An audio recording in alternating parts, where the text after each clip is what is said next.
Hai Sobat Hukum, balik lagi masih di channel kita tercinta. Kali ini kita ada pertanyaan lain guys, terkait dengan lembur di perusahaan tuh.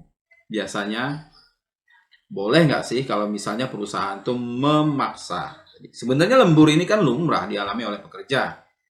Cuman ada aturan terkait lembur yang sebelumnya itu diatur dalam Undang-Undang Nomor 13 Tahun 2003 ya, tentang ketenagakerjaan. Tapi saat kita bikin video ini itu sudah diubah dalam Undang-Undang Nomor 11 guys, tahun 2020 tentang Cipta Kerja atau Omnibus Law.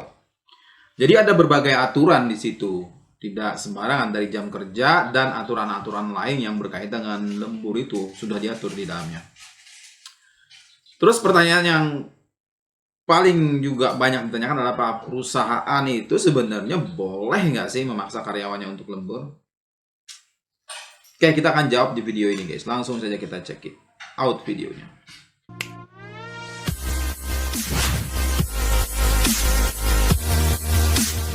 Ada nggak sih syarat-syarat yang harus dipenuhi oleh perusahaan jika pengusaha itu meminta pekerja untuk lembur?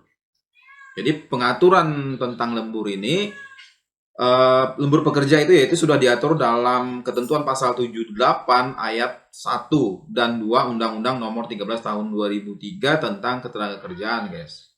Yang kemudian diubah melalui Undang-Undang Nomor 11 Tahun 2020 atau Cipta Kerja ya. Kemudian ini diturunkan melalui pasal 28 dan 29 Peraturan Pemerintah atau PP Nomor 35 Tahun 2021 tentang perjanjian kerja waktu tertentu, alih daya, waktu kerja dan waktu istirahat guys. Dan pemutusan hubungan kerja. Yang dimana kesemuanya ini mengatur mengenai aturan lembur tadi. Aturannya begini nih. Waktu kerja lembur adalah waktu kerja yang melebihi 7 jam sehari untuk 6 hari jam kerja ya, untuk 6 hari kerja, dan 40 jam seminggu atau 8 jam sehari untuk yang 5 hari kerja, Senin sampai Jumat ya. Dan 40 jam dalam seminggu atau waktu kerja pada hari istirahat mingguan dan atau pada hari libur resmi yang ditetapkan oleh pemerintah.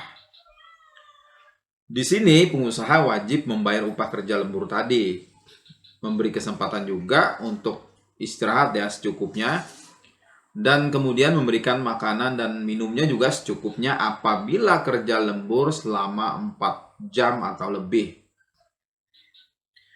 Jadi berdasarkan pasal 28 ayat 1 PP nomor 35 tahun 2021 ini, pelaksanaan lembur itu harus dengan persetujuan dari pekerja secara tertulis dan atau melalui media digital. Untuk melaksanakan lembur adalah syarat wajib yang harus dipenuhi oleh pengusaha. Jadi harus ada persetujuan dari pekerja, baik itu secara tertulis maupun elektronik ya, atau media digital. Mungkin kirim pesan WA misalnya kan, boleh nggak sih kalian bersedia nggak lembur gitu. Jadi harus ada persetujuan dari pihak karyawan atau pekerja. Jadi kesimpulannya guys, perusahaan tidak bisa memaksa pekerjaan untuk lembur tanpa persetujuan dari pekerja itu sendiri. Apabila tidak ada persetujuan dari pekerja dalam pelaksanaan lembur, maka ini dikategorikan sebagai pelanggaran berdasarkan ketentuan pasal 188 Undang-Undang Nomor 13 Tahun 2003 ya, tentang ketenagakerjaan. Dan ini bisa dikenakan sanksi denda paling sedikit 5 juta dan paling banyak 50 juta guys. Lumayan juga dendanya. Itu jawabannya guys, terkait dengan boleh nggak sih perusahaan itu memaksa pekerja atau karyawannya untuk lembur. Terima kasih untuk terus pantengin channel ini. Jangan lupa like, share, komen, dan subscribe. Kita berjumpa lagi di video berikutnya.